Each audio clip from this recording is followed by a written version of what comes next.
Cheers, everybody. Hey, everybody. What is going on? Come on in. Come on in, everybody. Come on in, friends. Let's gather around together and do some Astronomy Daily Live. And of course, I forgot to do this again. So let me stop that. There we go.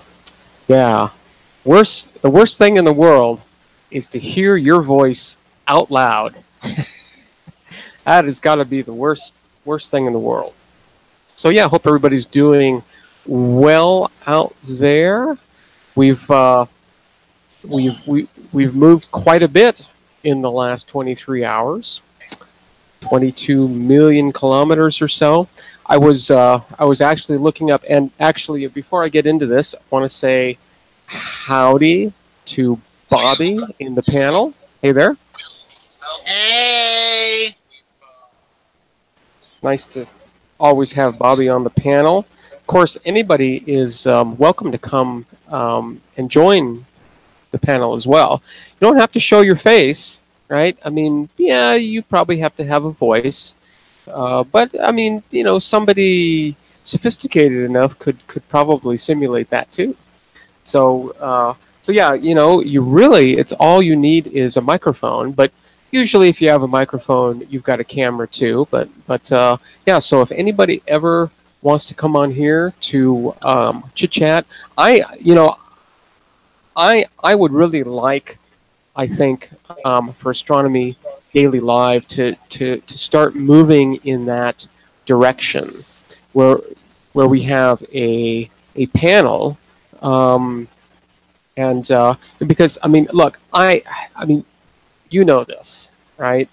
I mean, I have a significant amount of evidence now to prove that I can talk astronomy anytime, anywhere, and for any length of time at all. So Catherine 313. Hey there, Catherine 313. So yeah, I can definitely talk astronomy, because basically what I'm doing here in this live stream is what I've actually been doing for years and years and years and years and years, and that is my local time here is 7 hours behind UTC. So right now it's 7:03 p.m. Mountain Standard Time. Now it's Standard Time. Hey there, Andy. It's Standard Time because the state of Arizona doesn't change to daylight savings time. It's always on Mountain Standard Time, and Mountain Standard Time is always 7 hours behind UTC, according to Universal Time. So for years and years and years, right? It's the end of my day, and I've usually, eaten dinner by now, and just, relaxing for a couple hours, a few hours, and what I've done, as I said, for years and years and years, is I've sat right here, and I've looked on this screen, right, which I'm pointing to now. That screen right there, that one, and just looked at all kinds of astronomical things. Looked at papers, looked at objects, just sort of followed my nose, and so I'm not doing anything different than what I've been doing for I don't know how long, right? I mean, the only thing different that I do here and now that I've never done is instead of just thinking all these thoughts, I'm literally thinking them and just blasting them out, right? So I'm just sort of, you know, what's that called? When you have a transcript and you read it, right? That's what I'm doing. I'm you know, creating all this in my head and then just blasting it out. All right, hey Tom. Hey there, Tom. So I've got the coffee here, a little bit left. It's getting cold. Getting cold. I need to has anybody in the chat or Bobby, have you ever tried that cold brewed coffee? You mean like iced coffee? Well, I guess it's cold brewed. So it's I don't know instead what's of, the difference between that and iced coffee, but I think, I did try some iced coffee. yeah, I think iced coffee is exactly that, right? They make the coffee in the regular way and they add ice to it. Cold brewed coffee is, instead of brewing it with hot water, they they they brew it with cold water. Now And so, I can easily douse down a nice cold brew of coffee. yeah, I'm just wondering if either you or somebody in the chat has ever done that, or you know what do you think, right? Because I'm thinking about giving that a giving that a try. I I'm mean, trying to get the chat some attention. Have you ever done, or anybody in the chat ever done your family history?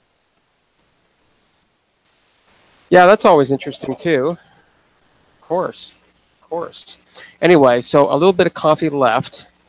It's getting cold, which is why I thought of that.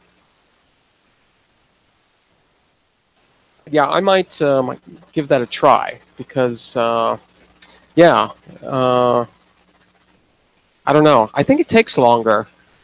I'm not sure. I'm not sure. And of course, I've also got the HOH, the hydrogen hydroxide. Yeah, ice coffee is different than cold brewed. I I can I can definitely vouch for liking iced coffee. Yes, for sure. But I think that's a different beast, right? That's I just think coffee with ice in it. when we had a McDonald's at our Walmart, I usually like grab a thing of flatbay. Yeah, I've never I've never really liked anything except just plain old coffee, right? There's no sugar, there's no cream, there's no flavorings, nothing at all. It's coffee, right? And so yeah, I've never really gotten into those other things. You know, I think the most exotic coffee that I've ever had was like an iced coffee that I think had some cream in it or something like that. You showed us to your yard one time, right? And how So big and wide and stuff, right? the what? You like one time when you was outside, you showed us this wide open space that you got. Oh I yeah. was wondering, like why would you not get like a radio antenna and an SDR of your own and do some shortwave or VHF UHF listening? Well, I would if I but I need two things for that. Well, I need two. Well, one, I need the antenna, right? Okay, a wire. Um, I need a receiver, right? I need an SDR. Uh, then I need the time, and I also need the motivation. The motivation. I like all that stuff, but I'm not too inclined to you know, dial the frequencies. I'm just not inclined to do that very much. Um, yeah, I would much rather do, you know, pretty much exactly what I'm doing now, and that is, thinking astronomical things and looking at papers and writing code and Yeah. all that. So Now, you can always get like a nice antenna with an RTL SDR, and you could do some radio astronomy and stuff. yeah, well, that is definitely on my list. I've got 10 acres here, and in fact, I'm surrounded by more. Right, I've got potentially very, very, very large baselines in order to do radio interferometry. Now with a big wide open space, you can pretty much do a shortwave antenna, a VHF UHF antenna, Yep. and something like an L-band satellite antenna for like if you want to capture like Ethernet, they call it, or Yeah. like Yeah. No, I've got all the room I need out here. All of it. But I mean, where I would lean, as I just said, is more towards radio astronomy, and actually making observations, collecting data, that kind of thing, doing the analysis, all of that, and as I said, I could set up a pretty good interferometer here with multiple antennae, and combine them. Radio astronomy is such that can be done even after the fact. And yeah. So I'd like to set up some kind of an array here and do some real radio astronomy. That would be very, very cool, and I would be extremely motivated to you do might that. even try pressing your luck at being a ham as well. Yeah, well, someday. All right. So Catherine works at Starbucks, so she has the credentials to be able to answer my question. Cold brew sets for at least 12 hours, right? Yeah. Okay. So yeah, iced coffee is like half and half cold, half hot, and cold brew is just all cold. Now, I mean, since I've got you, Catherine, how cold is cold? I mean, is there a specific temperature? Like, is it 35 or 40 Fahrenheit, or is it like 60 or 80, right? So yeah, if you can give away those kinds of secrets, that would be great. That'd be great, because yeah, I'd like to try a cold brew, and if it's just a matter of dumping some coffee grounds in some cold water and sticking it in the fridge overnight, oh, I can do that. Yeah, that's easy. I mean, I don't really care about filtering or anything, right? I mean, all those coffee grounds are going to settle on the bottom anyway. So just I like to try out that low acidic coffee that you get at Amazon and stuff. the what that you can get.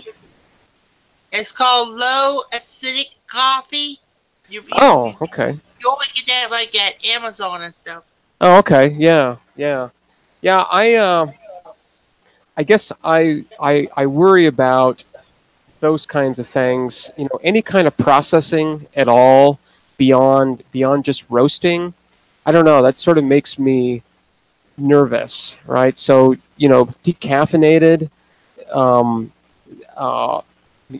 That's kind of a nasty process. And low acid. Wow. I don't know. I mean, what are they doing to the coffee? I don't know. I'm sort of into the pure thing. And actually, this is sort of special coffee. This is East Africa. I don't think it said exactly where, but it's fair trade, free trade, all that kind of stuff. Uh, pretty good too. Pretty good. I think it's either a medium roast or a light roast, which is what I prefer because there's more caffeine. uh, let's see, water with ice in it, but uh, iced coffee grounds are roasted and grinded differently. Oh, okay. So so what you're saying is that cold brew is just regular. I mean, I can take these coffee beans, right? I mean, I get the beans and I grind them myself, right? They're roasted already, of course. So what you're saying is with cold brew, I can use regular coffee, but with iced coffee, um, the grind is different. Okay. Uh, Yeah. Sunbrewed tea? Yes, of course, of course. Yo, So the same. Uncle Bill. Hey there, Uncle Bill. So uh, I would think that that might work with coffee. I don't know. I don't know. Depends on how much sun you have too, right? I mean, my kind of location here, um, and yeah, it. Speaking of my location here, it is completely clear tonight, and the air is really clear too, right? You know, the mountains and everything are really sharp and defined. Uh, there's a different tasso between the two. Okay, I'm sorry. I'm old and behind the times. I don't know what a tasso is. Yeah, what is a tassel? I don't I don't know much. So I don't know much. I don't know enough. I definitely don't know enough. But yeah, so this live stream is just that. It's just my way of sharing this passion I have for um, um, the science of astronomy. Can I see the Southern Cross? No, I cannot. It is a bit too low for me. My latitude is about 32 degrees north. So yeah, it's still And I substantially think she low. meant to say taste instead of tassel. Oh, okay, all right. So there's a different taste between the two. Yeah, yeah, absolutely.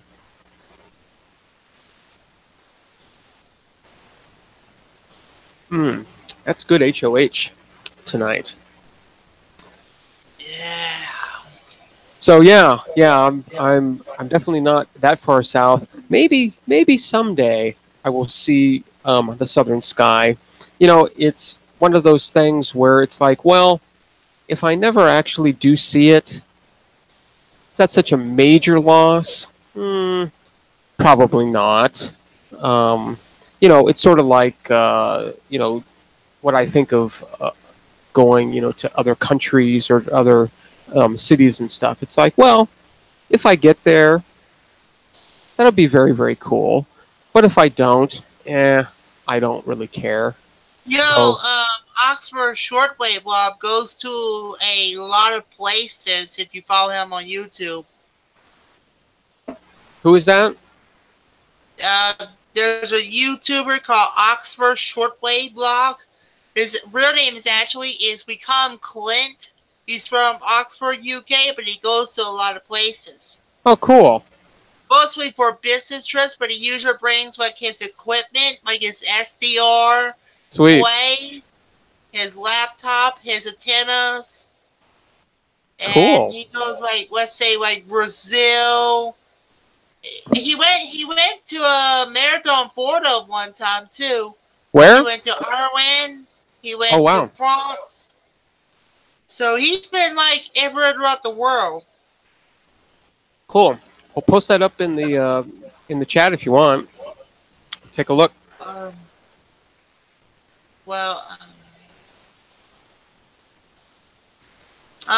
Pretty much like after the show, put it like on like that links to Awesome on the Discord. Because the way that I'm doing it right now is I'm using my phone to monitor the chat, Oh, and okay. sometimes the performance is not that great on the laptop. Remember, like one time I always been lagging and stuff. Yeah, yeah. That's cool. Yeah, if you want to put it over on the Discord, I'll put it over on the chat. Cool. So yeah, if I never see the southern sky, that's kind of a bummer. But you know, luckily, I've been in situations where I have been able to see things that are, were definitely on my list, and I don't. Very few of them were actually planned. I'm trying to think. I mean, the one that was planned, there was a annular eclipse of the sun back in maybe 1991. Don't remember exactly. And the edge of totality was um, was about, well, I was in Tucson at the time, so it was about maybe 20 miles, uh, maybe a little bit more, 30 miles southeast of Tucson was just the edge, which means a annular eclipse is a solar eclipse where the moon uh, is smaller than the sun, right? So the moon is like near perigee, so it looks smaller than what it normally is. It's really interesting, right? That the apparent size of the moon and the apparent size of the sun are almost exactly the same, right? Almost exactly the same, like really close, which makes these kinds of eclipses uh, um, happen. But in the case of an annular eclipse, the apparent size of the moon is slightly smaller than the sun, right? So the size of the moon is like that, and the size of the sun is like that, right? So um, uh, if you sit yourself in the path of totality, you will never see a total eclipse. But what you get as the moon, passes in front of the sun, is you get this ring of the sun going around the moon, right? Um, and so I was at a location where I could just drive a little bit more south, right? A little bit more south, and uh, I'd be where I could just see the edge of the moon and the edge of the sun line up, right? So, the sun. It's hard to do this. Let's see. Okay, I just posted the link on the Discord. Okay, cool. So, if this is the sun, right, and this is my fist, the moon. Yeah, that's sort of the right size, right? I I was going to see it when it was just crossing like the top edge of the sun, but the whole bottom edge of the sun would be seen. So like a big, huge smiley face. And that's exactly what I saw. So, I mean, that one was planned, but I've seen a couple supernovae. I saw Comet Shoemaker-Levy 9, uh, um, several, maybe it was like a year before it smashed into Jupiter.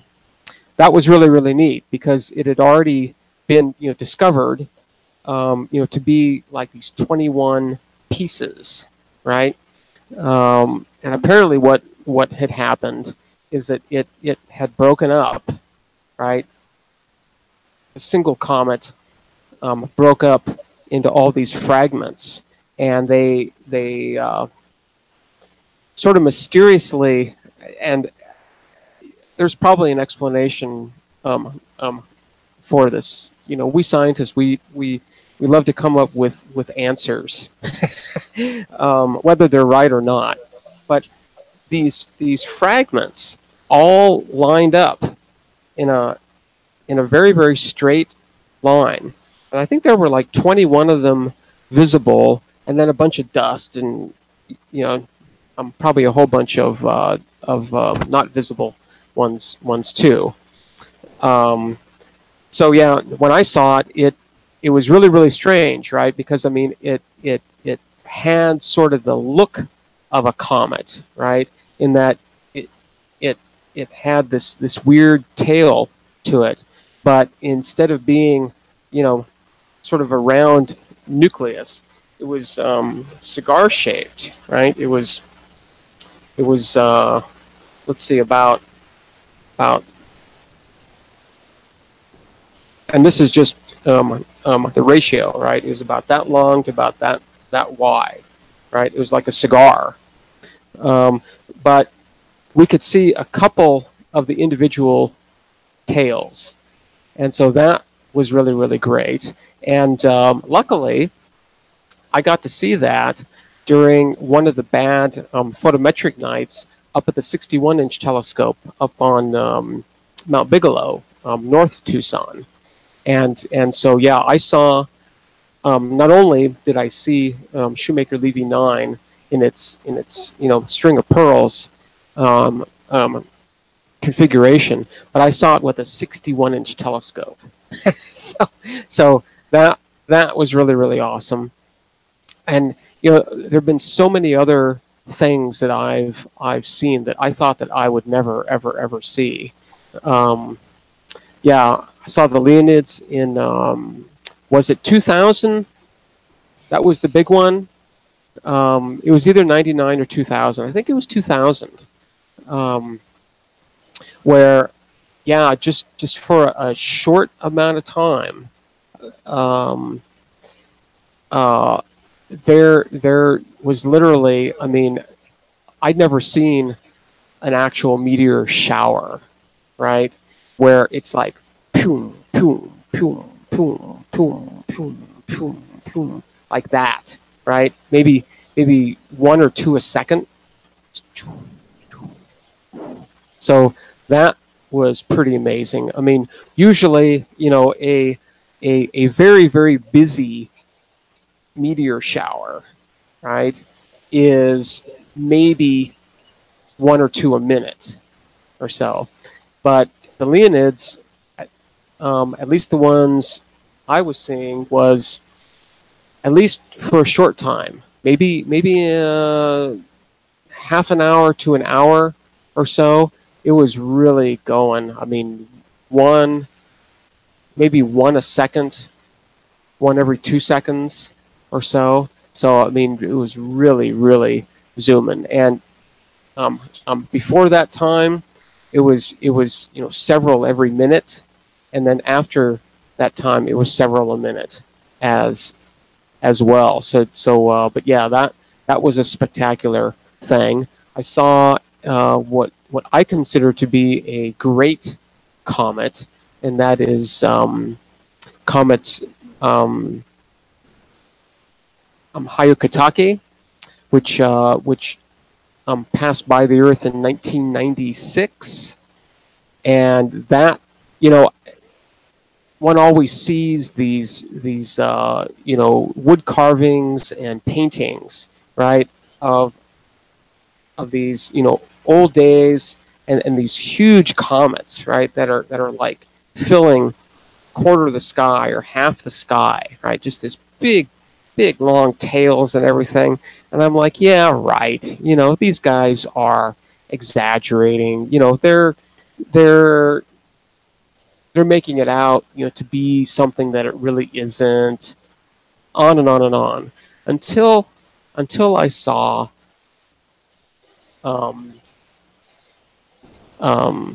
Hyakutake. And I'm looking up here because I've got a photograph of it on my wall up here. I'm not going to point the camera at it. There's no need to.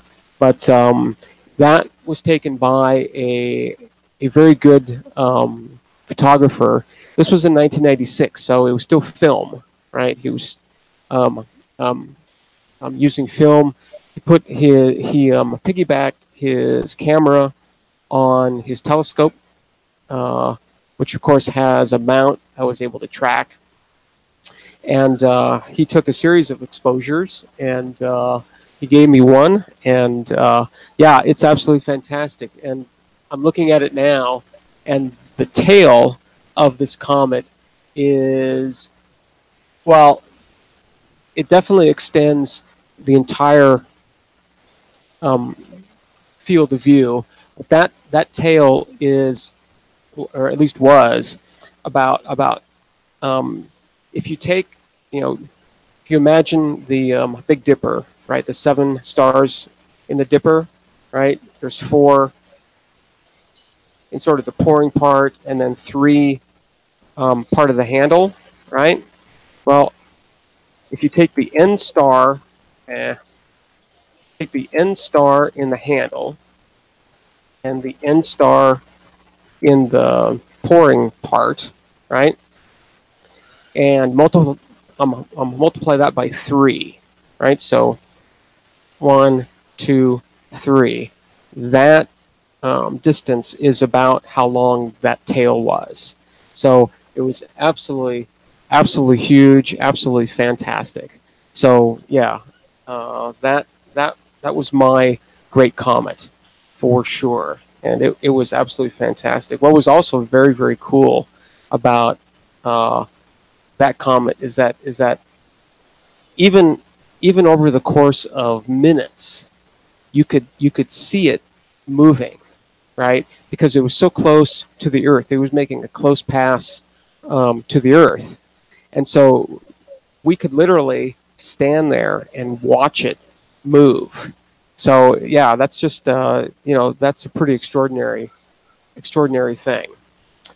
So what kind of stars do I see? Oh, well, Catherine, I have deliberately chosen to live in a very, very, very dark location out in southeastern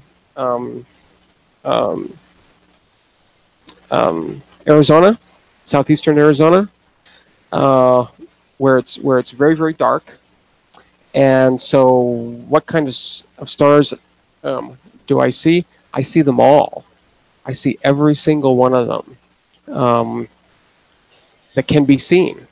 So that what that typically looks like is, as astronomers would say, you can see down to about maybe 5th or 6th magnitude stars. Now,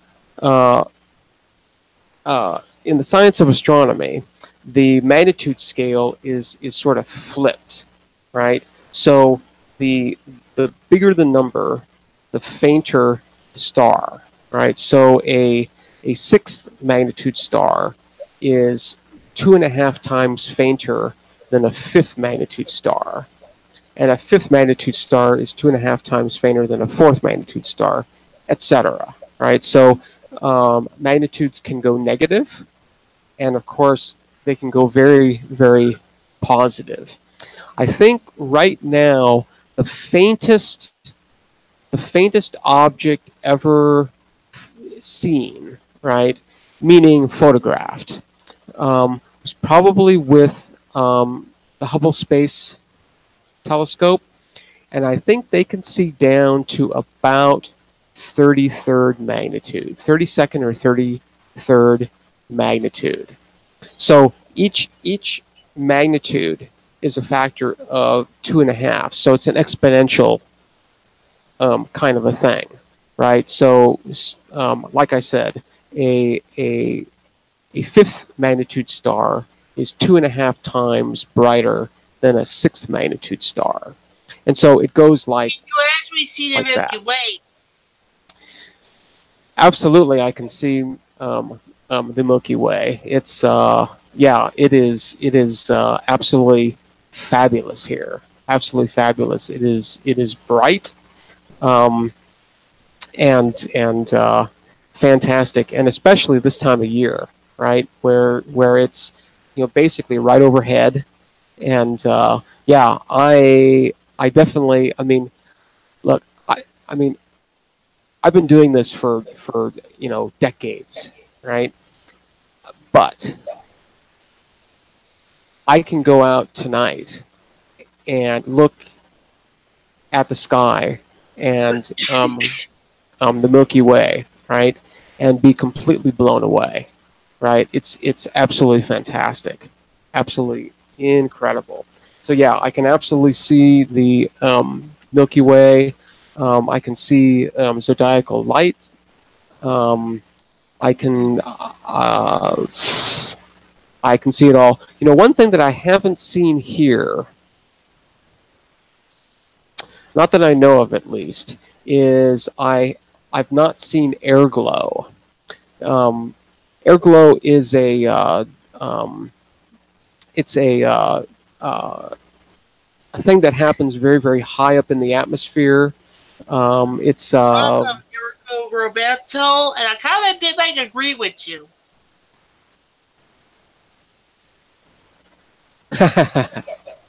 yeah, yeah. You know, I am absolutely blessed to you know to have been able to direct myself here, right? I mean, I did not come here by luck. You know, this specific place, yeah, there's a little bit of luck involved, but this location, right, where I am, this geographical location, yeah, this has been in my sights for a long time. So yeah, being able to live out here, and you know, I mean, I know how it is, right, where you live in the city and you've got this passion too, right? You want to go look, you want to go photograph, you want to collect data, just share your passion with lots of others, right? So what you got to do, right, is you got to grab all your stuff, you got to throw it in the car, then you got to drive somewhere, right? You got to drive at least half an hour, right? Most of the time, half an hour, maybe even more, right? And then you got to pull it all out. You got to set it all up, and then you're fine, right? Then it's like, okay, great. Then at the end, right? Maybe you've been going, it might be 2 or 3 in the morning, right, when you're done, or maybe you do an all-nighter, and now it's 3 in the morning or 6 in the morning. You've been up all night, right? And what do you have to do? You have to tear everything down. You have to pack it in to your car. You got to drive home. Then you got to unpack it, put it away, all of that. So I know that, right? I mean, I have been there, done that, tons and tons and tons. I've done.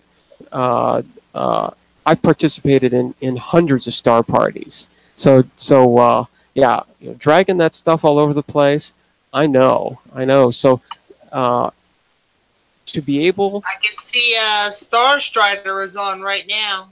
oh, cool, yeah, good. Pamela is on. Definitely check out Pamela Gay. She's got her own Twitch channel, which I think is Star Strider. I will type that in. Star Strider. I think it's like that. So check her out on Twitch. She's doing a number of things. She's a professional astronomer, but she's doing a lot. She's doing a lot of really, really amazing stuff. I don't know how people like her keep going. It would just wear me out, completely. But doing this live stream is extremely easy and fun.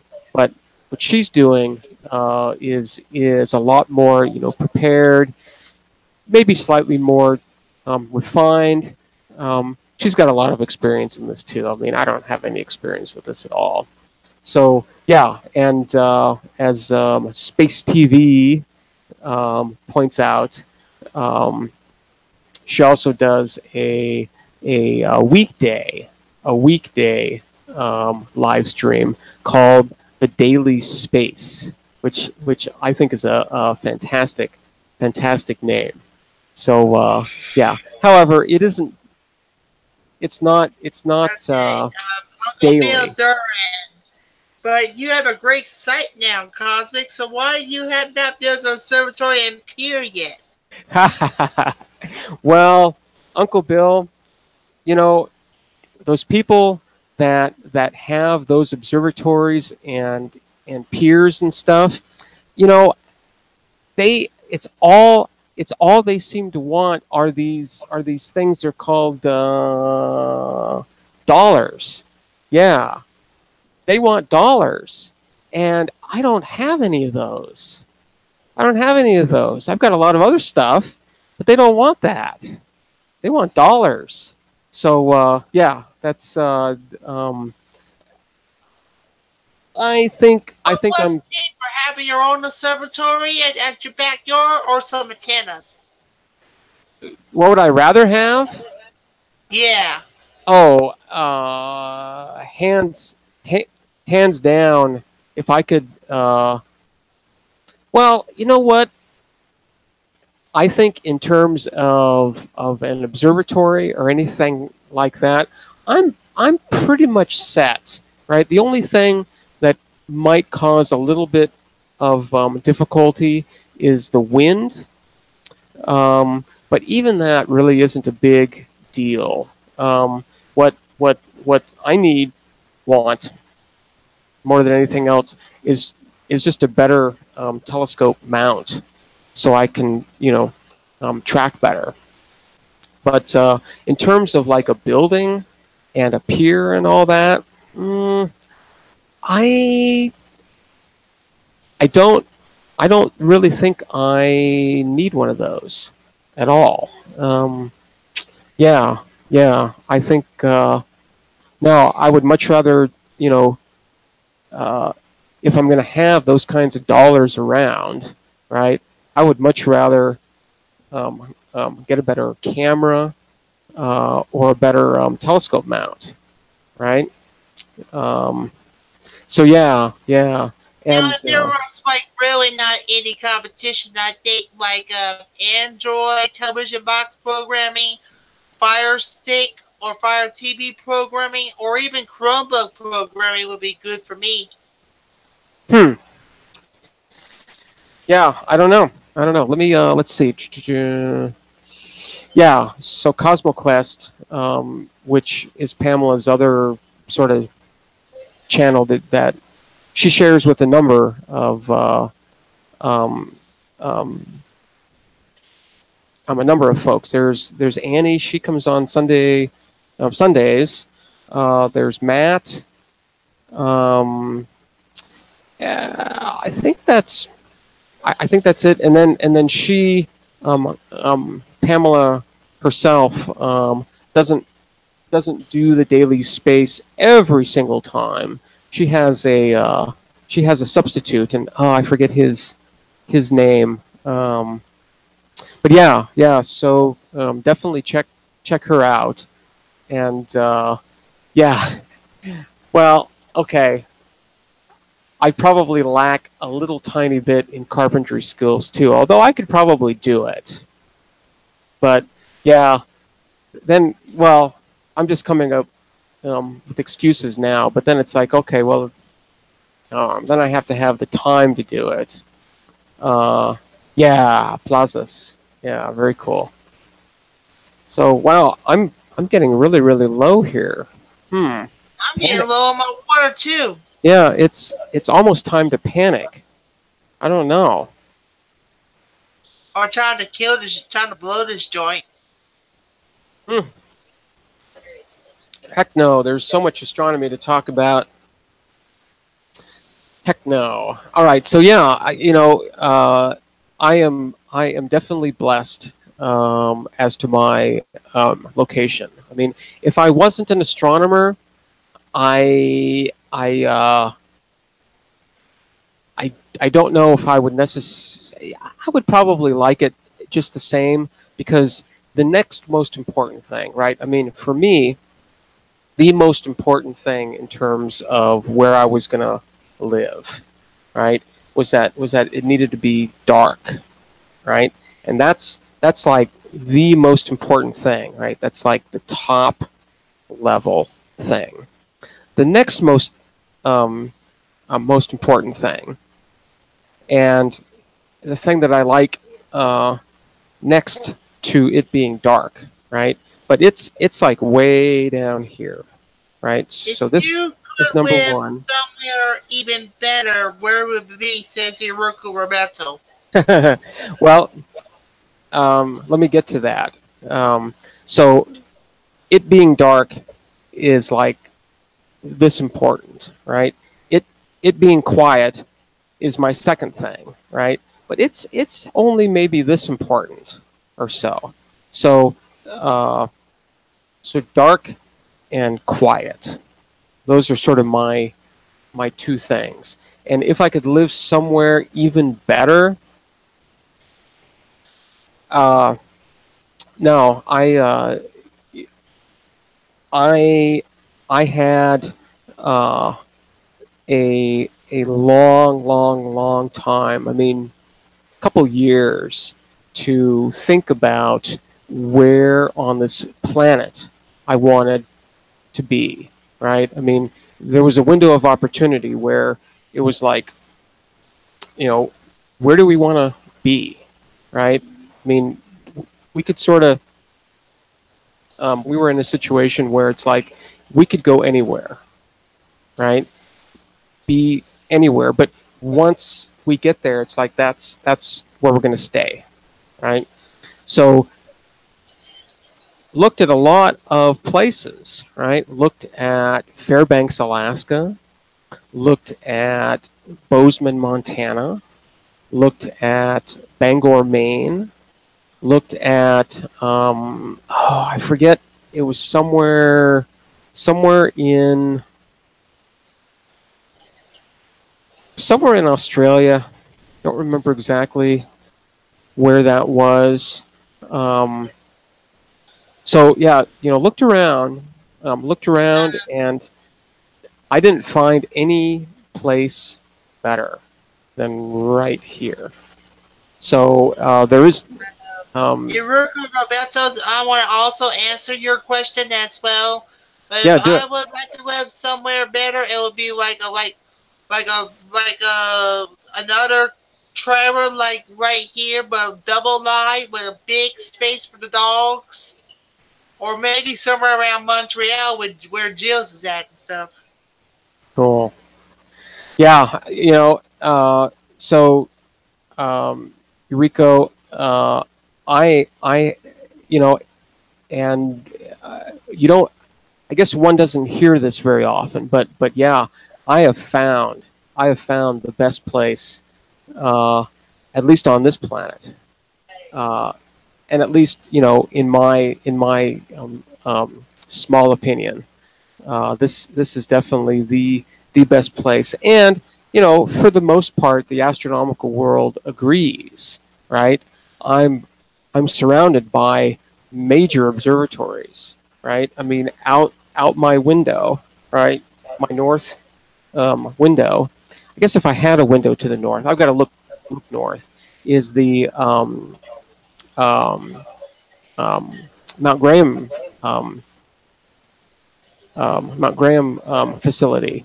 It has the Large Binocular Telescope, which is two 8.4-meter mirrors. And if you look at it in a certain way, it's the largest telescope in the world.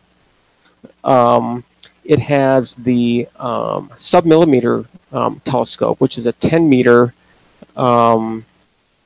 telescope. And it has the Vatican telescope, which is a it's about a 1.5 meter telescope. And then to my east, I have the whole Mount Lemmon facility, the Catalina Sky Survey, all of that. I've got Tom, Uncle Bill, Sky Avis is on now? Apparently so. Or maybe earlier? Was she on earlier? I don't know. So I've also got... I just tuned the Star Strider, and that was about cool. it. Cool.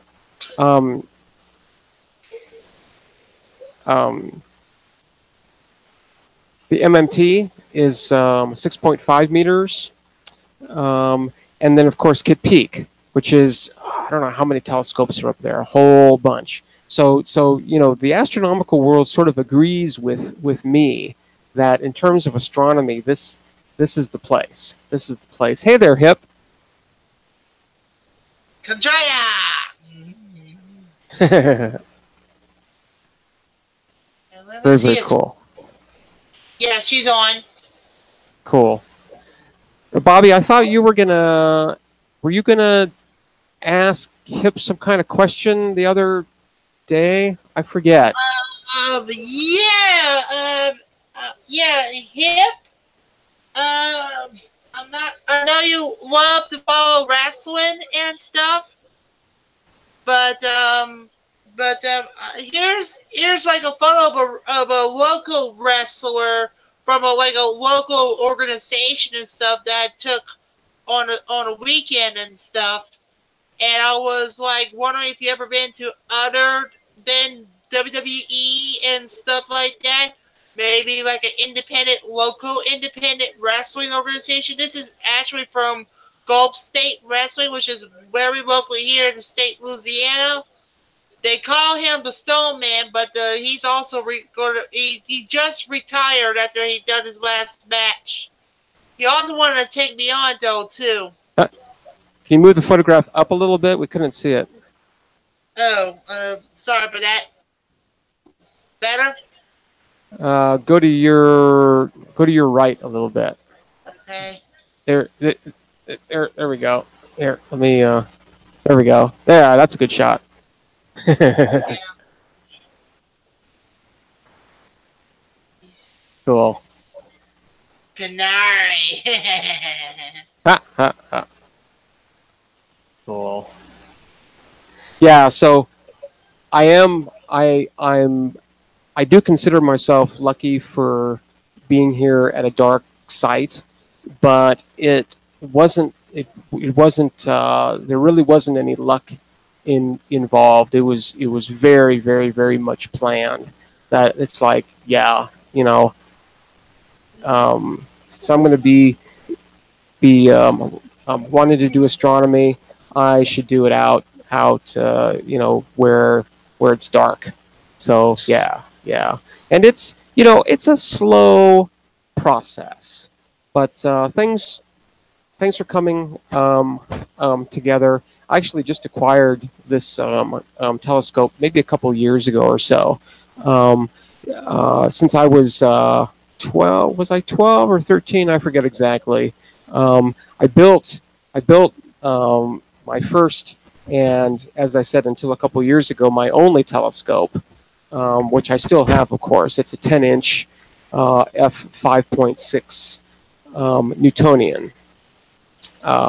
And for many, many, many years, it was on a Dobsonian mount.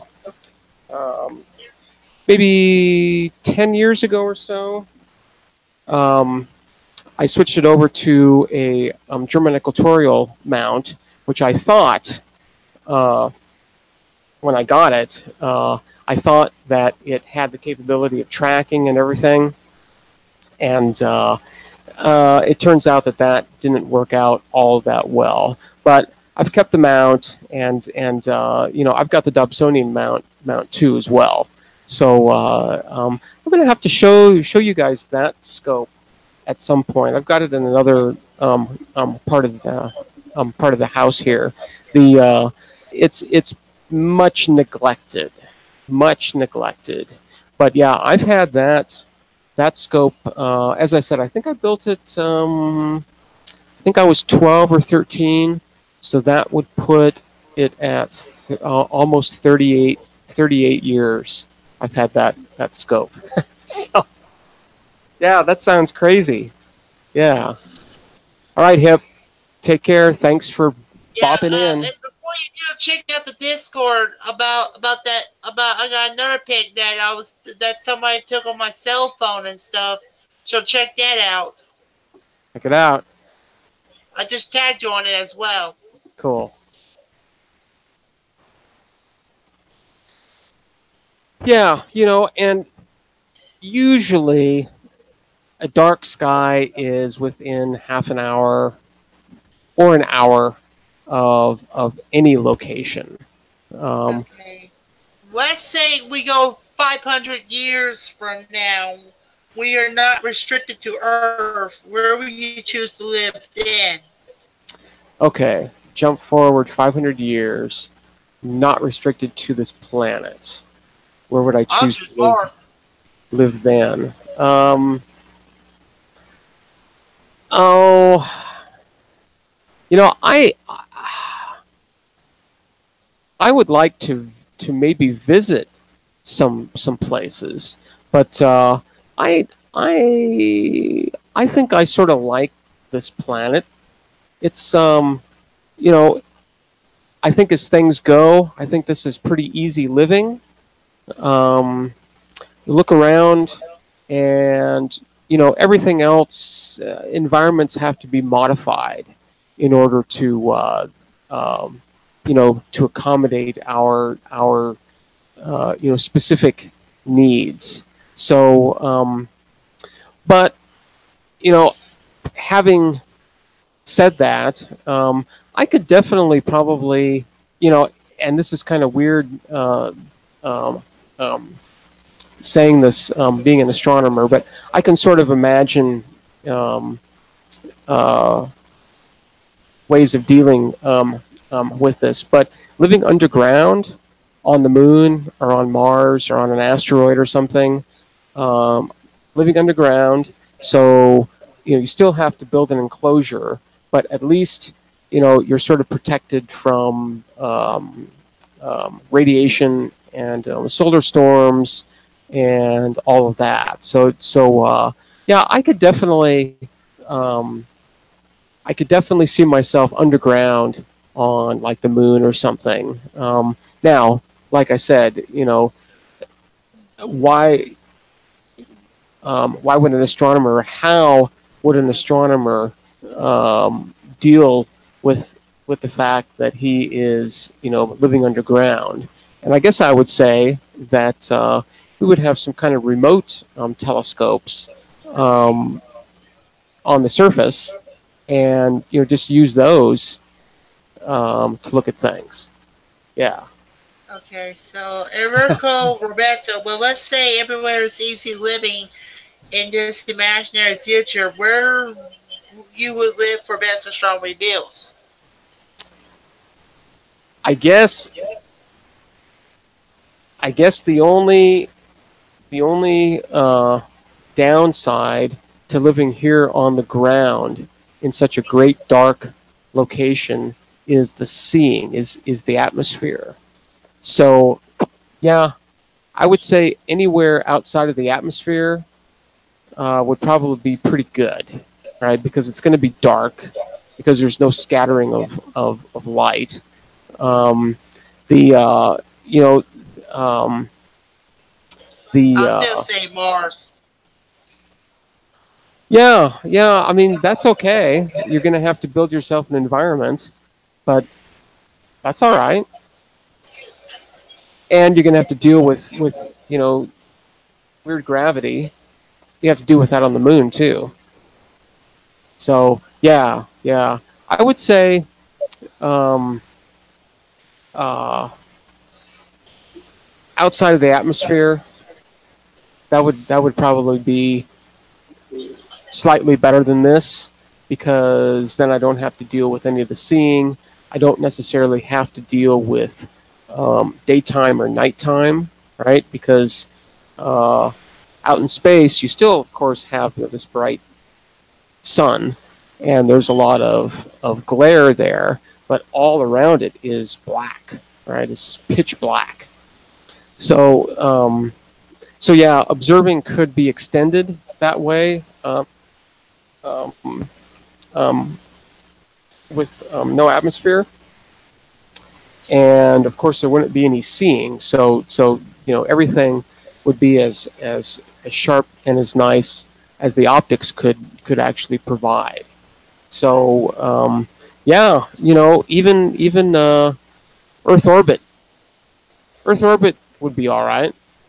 Yeah, yeah, that'd be good. But really, given the circumstances, being out in space, being on the moon, or being here, it's like, yeah, this is it.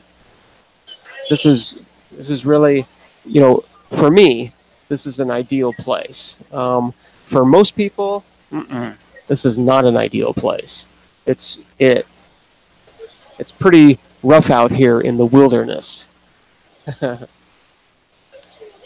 Kuiper Belt, Oort Cloud. Cool. Yeah. Well, hey, we actually did go through an entire hour of just rapping about sort of random things, astronomical things, of course, for the most part, at least. But yeah. I think you know I think our technology is going to allow us to travel much faster uh, um, than what we currently are. So Oort cloud type of ventures for humans, maybe, maybe, yeah. I don't know. Don't know. All right. Well, cool. As I said, I think we basically knocked off a pretty good hour here or so, a little bit more. And I always try Now, to when you be. get when you blow this jot, you want to watch Star Strider or Sky Alias? Oh, I don't think I'm going to do either of those things. I'm going to. I think I'm just going to. Uh, probably uh, relax for a little while, and then hit the hay, as they say. So yeah. I think my day is almost over in terms of that. So yeah, I'm probably not going to do either of those. Maybe I will. I don't know. We will see. But yeah, definitely check them out. They are very, very awesome. Uh, High ecliptic latitude. Yeah, could be interesting. Could be interesting. Yeah, I don't know. I think I've got an Earth bias. I mean, I like to visit, right? I mean, as I said, I mean, one of my things that I think is possible still in my lifetime is a trip, you know, to the moon and back. I would I would I would if that possibility came up, I would definitely look pretty hard at that, because yeah, that is definitely something that I could do for sure. And trips elsewhere too, right? To an asteroid, or Mars is a little far, Jupiter's a little far. I don't know. It depends on speed. It depends on things, but Yeah, I definitely do have an Earth bias. As I said, it's pretty easy here.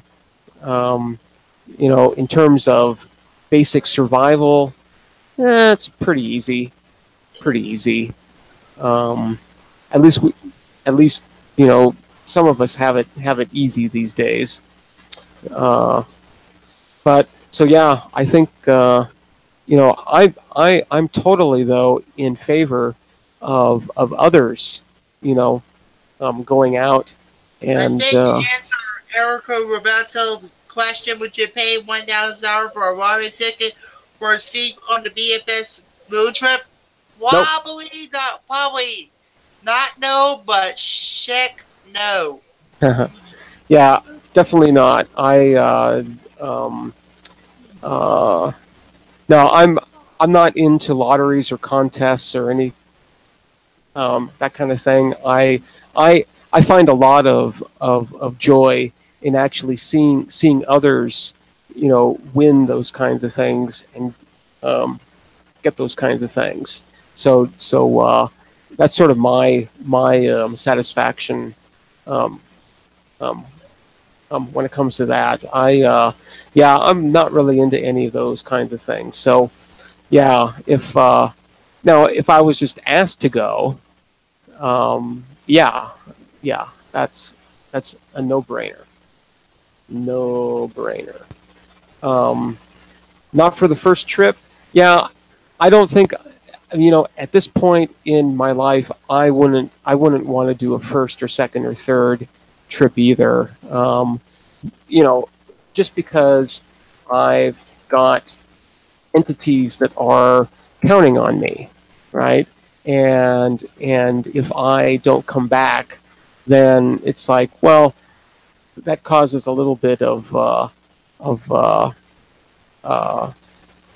you know that would be a little bit of a problem. But yeah, 10th flight, 20th flight, 100th flight, sure, yeah, yeah, no problem at It'd all. be better if the prices would go lower than usual for a trip to the moon. Well, Elon Musk is saying $100 a pound. So if either SpaceX or somebody, I don't care who it is, um, uh, can get that price to $100 a pound, then that becomes Even right. if you have to sell your house. Well, or I mean, it's almost like buying a car, right? You just, I mean, if nothing else, right? I mean, if you don't have cash, and I mean, uh, um, I would definitely lean towards pay as you go. But if you don't have the cash, you can get a loan, right? And Yeah. finance it that way. Yeah. So and yeah, for $15,000 or $20,000, um, a 7 day um, cruise to the moon and back, I would definitely try to do that. Yeah, I mean that's not a small chunk of change, but it's also not an impossible chunk of change, right? 200,000, 2 million, 20 million. That's out of my range, right? 20,000. That's a big chunk, right? That's a big chunk, but it's not out of my range. What tracks would be on your moon trip playlist? Uh, just lots and lots of space music. Lots of space music, lots of classical music. Yeah. A lot of, uh, what's his name? Eric, what's his name? Uh, I forget his name now. Let me look that up really quick. I'll be able to find it here. ERIK. Uh, Man, I'm not remembering it.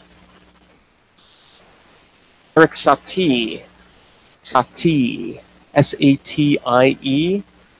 Just play Eric Satie, To the Moon and Back, and I will be set. All right, you guys, I'm going to get out of here for now. Thanks for stopping in again. It's always great. This is a nice circle of friends, and I'm always glad, you know, to see new names in the chat, new subscribers. The subscriber list, you know, continues to go up a little bit, which is pretty interesting. It's pretty cool.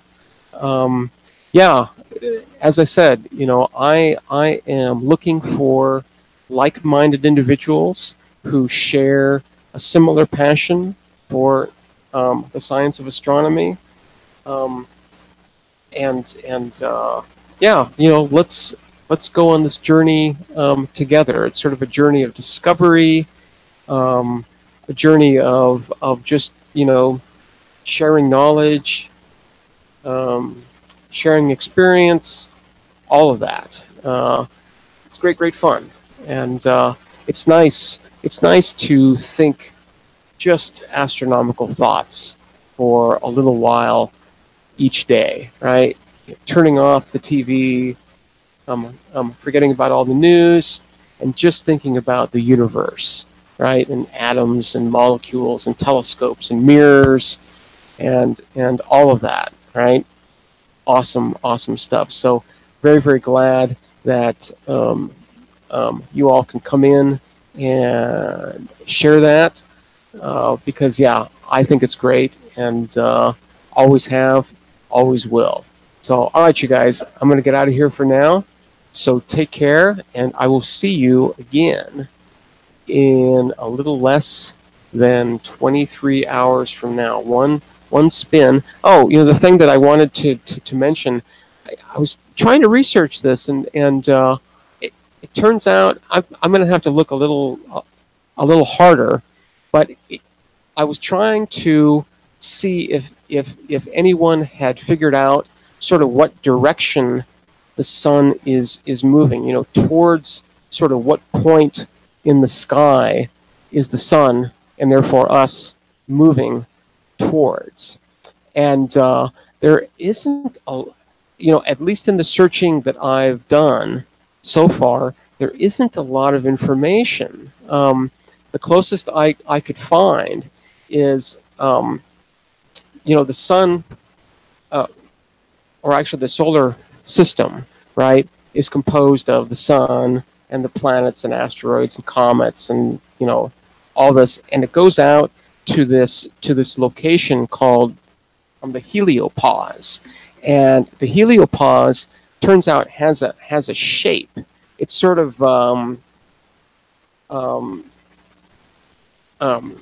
sort of bullet shaped, right, with sort of a very blunt nose, right? So it's sort of a blunt nosed bullet shape, right?